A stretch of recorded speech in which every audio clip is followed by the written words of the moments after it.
We light this candle for our love. We light this candle that your light will always shine. We cherish the special place in our hearts that will always be reserved just for you. We thank you for the gift that your living has brought to each of us. You are loved. You are remembered.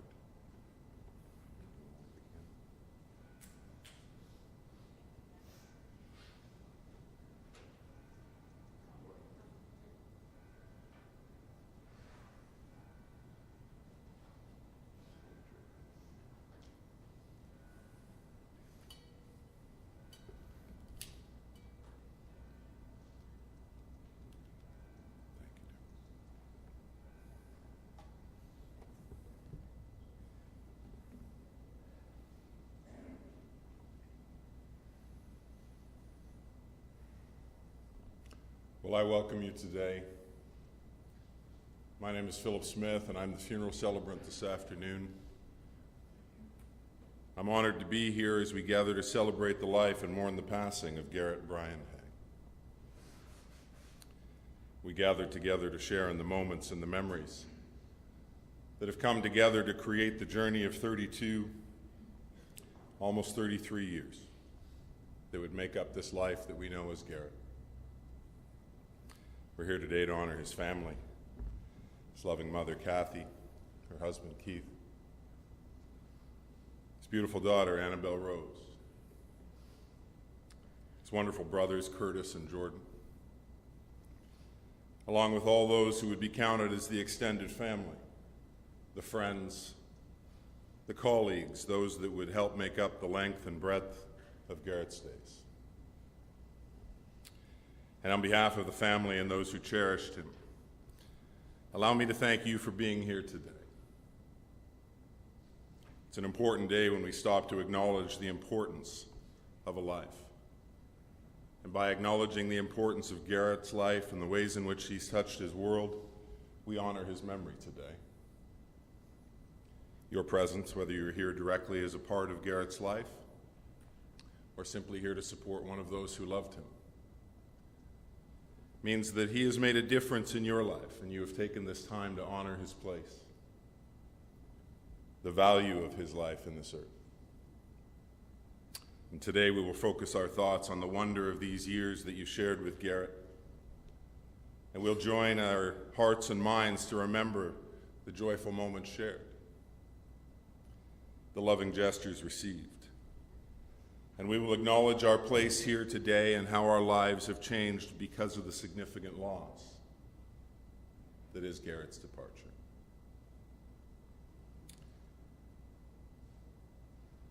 You are now the keepers of this legacy. His exuberant strength, his love of the bigness of this universe, the joy of his family, and a great session at the controller, along with each of those who would cherish along the journey of these days. One of the voices that can speak best to the love that Garet brought to her life and to this world is his mother, Kathy. I'm going to invite her to come and share her thoughts of Garet with us today.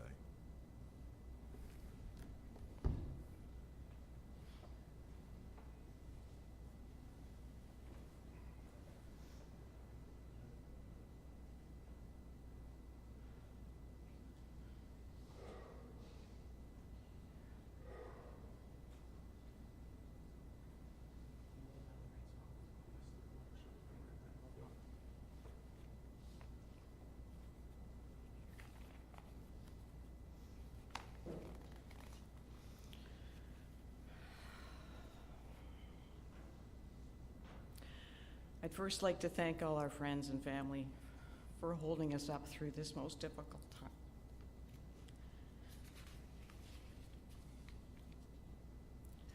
I stand here today, the hardest day of my life, full of intense emotions. But the one I want to speak to today is pride. Ever since the second he was born at 9 pounds, 12 ounces, I've been proud. Proud of my son, Garet, the person he was. He was a beautiful man, inside and out, and that smile that would light up a room. He was a deep thinker and highly intelligent. He had a great sense of humor and a wonderful laugh.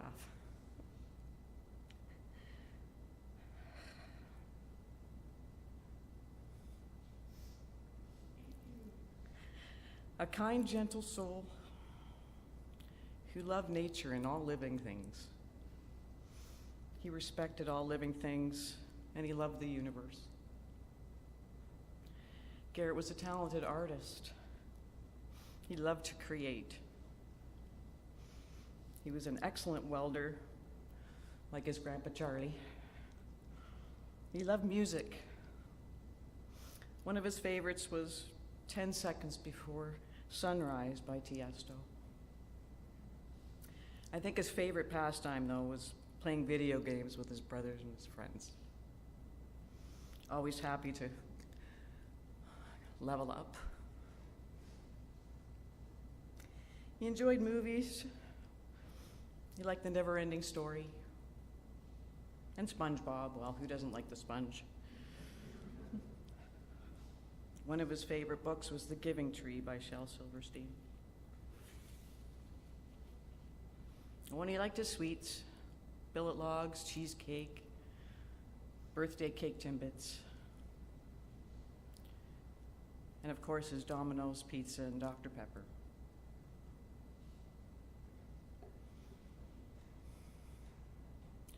But most of all, he loved his family very much, very protective of his family. He wasn't afraid of much. Garet was the bravest person I know. He taught me how to be brave. He made me so proud. Even when Garet was faced with life-changing challenges, he never backed down. He faced them head on, stood tall and walked through them. So brave.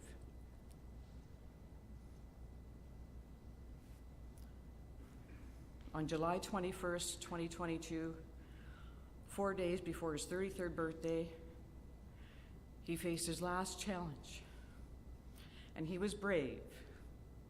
And he faced it head on, stood tall and walked through it.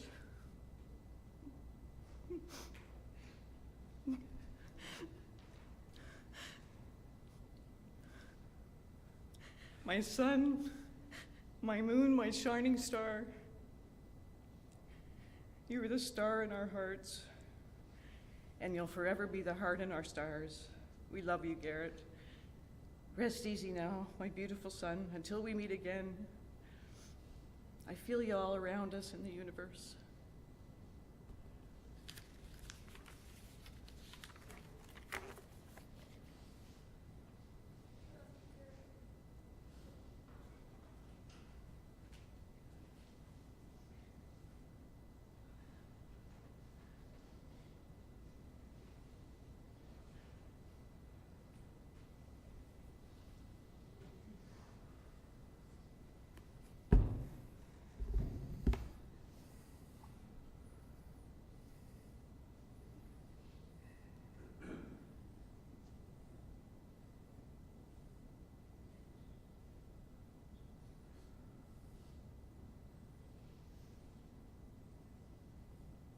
Ralph Waldo Emerson made this statement.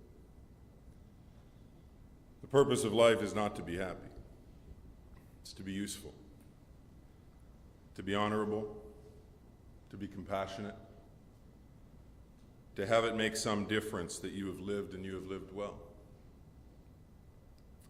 And while I'm not sure that Garet had ever heard that particular quote, but he would set about some 32 years ago now, to bring its words to life in his own days, to leave us thinking about the value of this life, the difference that our lives have found because of his presence within it,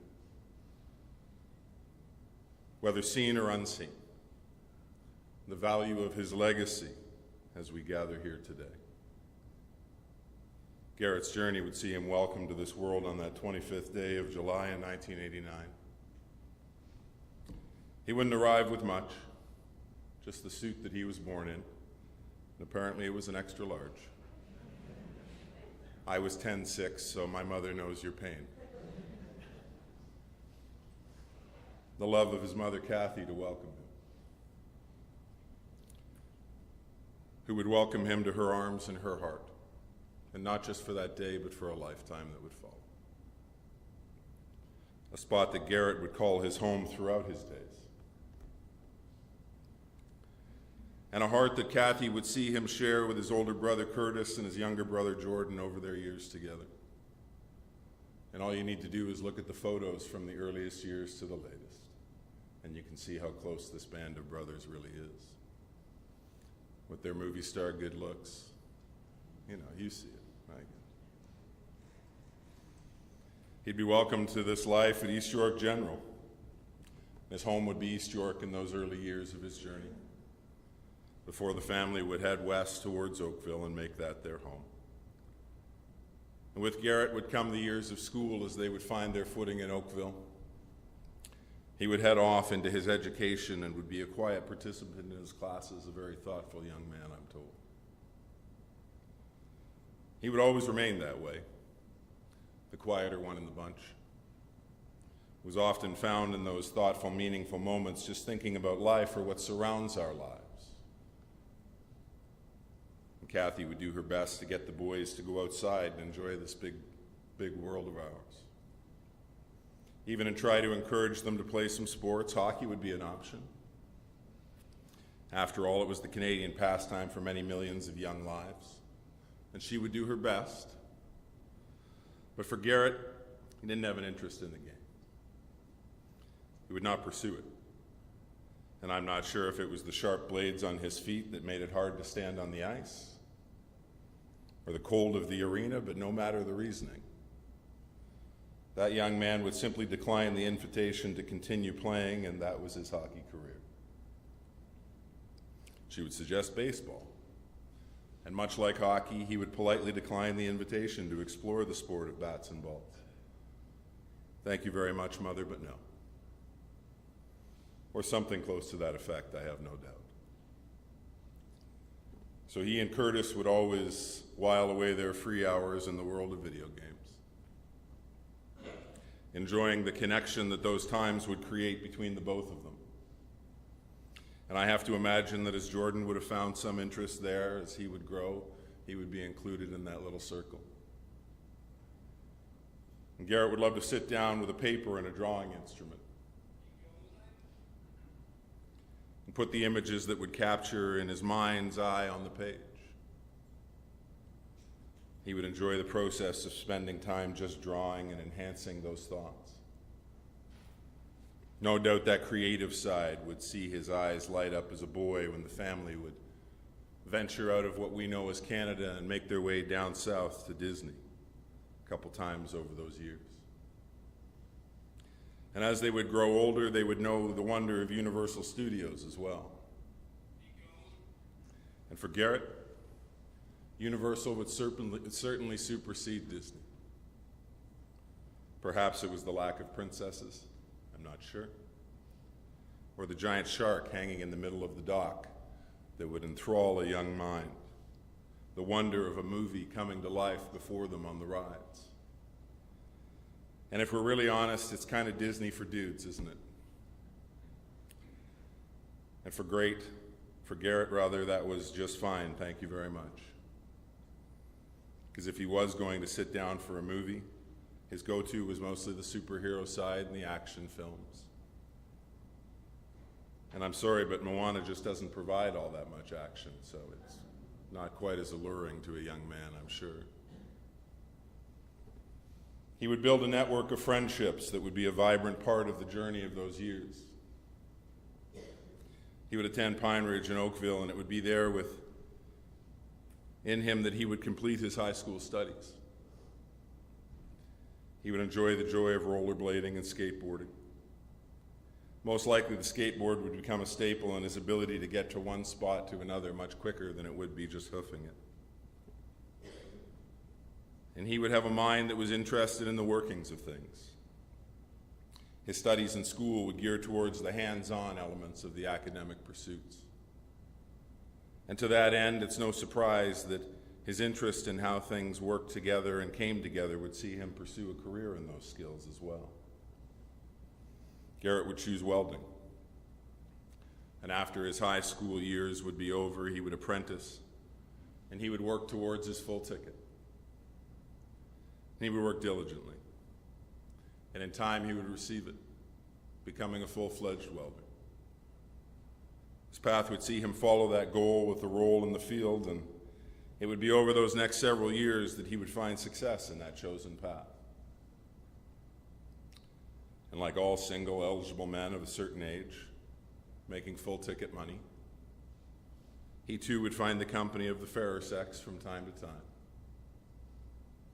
One of those relationships would see him know the joy of becoming a father to his beautiful Annabelle Rose.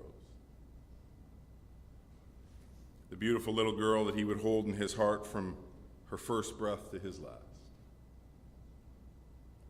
And while the path between them would diverge early in their young life, for Garet, she would never be untethered from his heart, from his thoughts. She would always be welcomed in his days. And part of his journey over these past several years that he would hold that title of loving dad. The joy, the love of his mother, the love of his brothers, the friends and family that would stand beside him, they would all be needed and welcomed, as in the prime of his journey, he would feel that something was just not right, and he would seek help. It would be a journey that would take him on a road that would see him put his trust in the hands of those whose role it is to hear, to help, and to work to heal. Those whose lives are, for some inexplicable reason, beyond the ability to control fully on their own. And as I sat with Kathy just the other day, she would tell me of this journey that Garet would walk over these past 7+ years now. And I will say without hesitation today, my friends, that it was a road that Garet would do his best to navigate. He would rely on the strength of those who had helped others walk this road. And for a time, that help would have its value. Would see him back in community settings once more. And yet the value of that community would not enhance this young man, but rather sought to tear him down, leaving him in the midst of a struggle that few will ever comprehend in a way that would ever make it understandable. And over the years, Kathy and the family would work to find sources of support that would make a difference. His time at Peace Ranch would be one of those spots, and he would call it home for 4 years of these last several.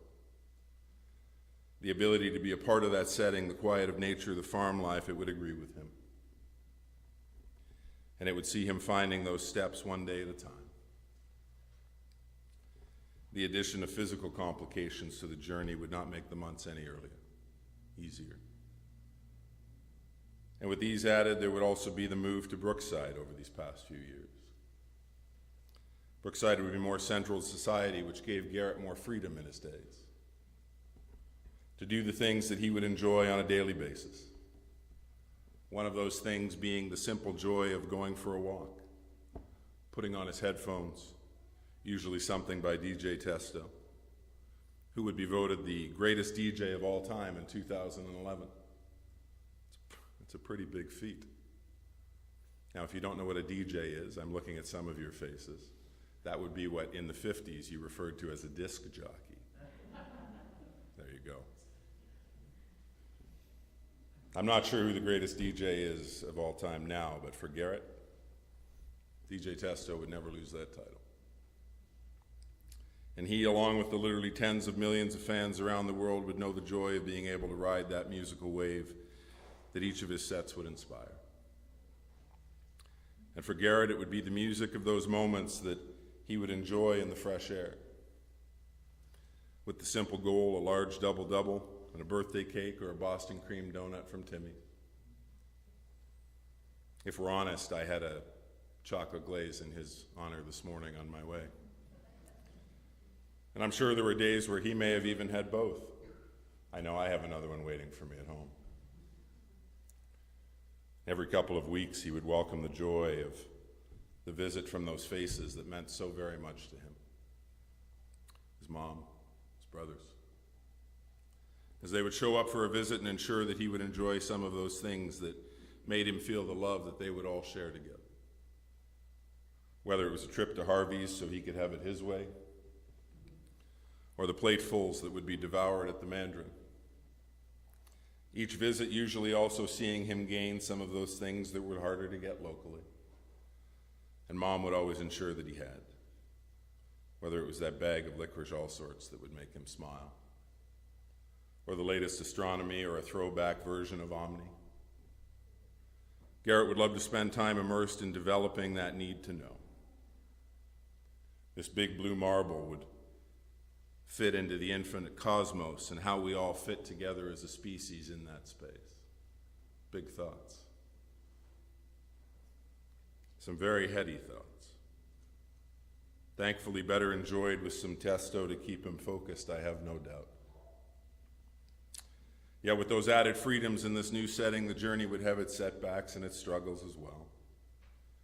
For Garet, he would do his best to walk the path that would lead to some sense of healing. The reality of that journey would simply be that it would be a hard one to remain focused on as distractions would come. No doubt distractions that would help him find a space of quiet and help him try to find that centered self that these last years would have made difficult to know. Or at least easily anyway. And he would fight for that road that would see him find peace and the ability to know the joys of family and friends that had surrounded him for so much of his lifetime and had brought him joy in their just being a part of his days. Those lives that he had from his years as a little guy to his very last moments. Felt the role and responsibility to protect and to honor. They would stand with him as he faced these new challenges too. And as I was sitting with Kathy, I began to think about the love of this mother for her son. The challenges outside of either of their abilities to alter, and certainly outside of either of their full realm of comprehension. It was the thought that kept rolling in my mind as I started thinking of a song that is sung by Diana Krall. Not someone that Garet would listen to, I know. But I'm much older, so, it's part of my repertoire, and I don't apologize for that. But I do end up listening to her from time to time, and for the youngers in the crowd, I love Sophie Tucker too, so it balances out. But Diana Krall in her song, Just the Way You Are, sings this verse. I wouldn't leave you in times of trouble. We never could have come this far. I took the good times, I'll take the bad times. I'll take you just the way you are. And the song continues on to say, I love you, and that's forever. And this is a promise from my heart. I could not love you any better. I love you just the way you are. And as I listened to the music, I thought of that love that only a mother can have for their child. And as I listened, I thought about our time together, and I can certainly say today that I believe these words are probably a reflection of your heart, Kathy. That no matter the circumstances, that love existed and always will. In fact, the plan was for the family to be with him for his birthday, which would have been celebrated just days ago now, to help him celebrate another level up, to no doubt another trip to Shangri-La, the Mandarin, where he would once again fill that plate to the sky and enjoy every morsel. Yet those plans now put aside, and instead replaced with the memories of 32 other years celebrating that love that resided in her heart and always will. And so we find ourselves here together today, my friends. Just days after Garet would close his eyes for one more night to find the rest his body would need, to explore the realms of his imagination as he would dream and sleep. Yet as Garret Brian Hay would take that rest, would see the struggles of the day slip quietly into the night sky, and the sun would slowly pull the day from the 20th to the 21st of this month. There would be no fanfare, no grand pronouncement, as Garret would simply take that final step that separates ours from what lay beyond, and Garret would know peace. The journey of his 12,041 days now complete. Some 33 trips around the sun logged, and the battle that he would fight so valiantly now no longer a worry or a care for him, as Garret would lay down his sword and rest. The author Natalie Babbitt tells us this. She says, "Do not be afraid of death. Rather be afraid of an unlived life. You don't have to live forever. You just have to live." And Garret would do just that, wouldn't he? He lived this life, each and every day of it that he was given to. He filled it with the moments that make up what would become his legacy. That his mom, his beautiful daughter, his brothers, the extended family, the obvious friends and co-workers and neighbors, and those who care, would be able to look back on and see tremendous value in. A life that most would look at and see the strength that it would take to battle forward, and know that he would wage it valiantly. For those of us present who were witness to the bright and shining life that was Garret, my encouragement for you today and the days that come is that you continue to be a strength for this family as they walk this journey. When your thoughts drift to his, perhaps you will find time to reach out, to let them know that your thoughts are still with theirs in this significant loss, that you would be a comfort and a care alongside them in those times when they simply need the warmth of your smile, the warmth of your embrace, or to know that your listening ear is listening with care, and that Garret's life is remembered.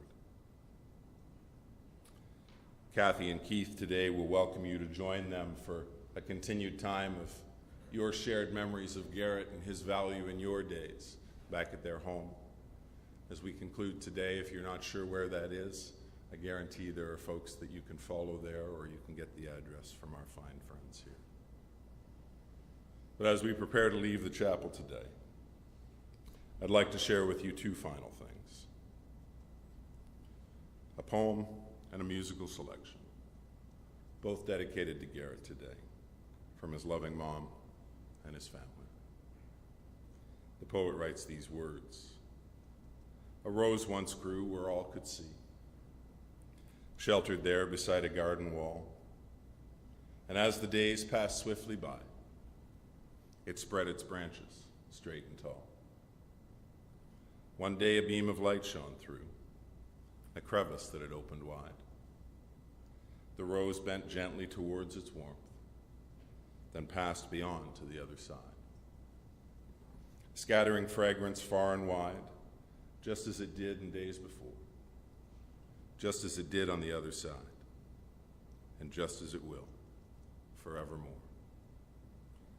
Now you who deeply feel its loss, be comforted, the rose blooms there, its beauty even greater now, in the nurture of God's loving care."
touch me.